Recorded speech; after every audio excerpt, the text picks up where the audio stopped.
আজকে আনারসের চাটনি করছি, তার জন্য কড়াইতে দিচ্ছি ফরচুনের রিফাইন্ড অয়েল অল্প পরিমাণ, এবং এর মধ্যে ফোড়নে দিব শুকনো লঙ্কা আর 5 ফোড়ন।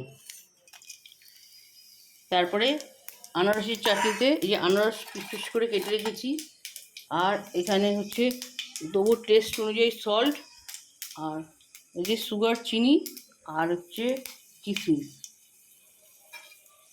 কড়ার তেলটা গরম হয়ে গেছে, এখন আমি এর মধ্যে দিয়ে দেবো আনারসটা।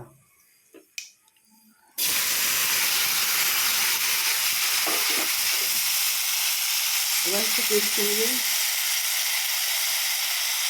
সল্ট দিলাম, এবং তার মধ্যে আমি দেবো হচ্ছে চিনি। এই চিনি থেকে রস বেরোবে, এই রসই আনারসের চাটনি হয়ে যাবে।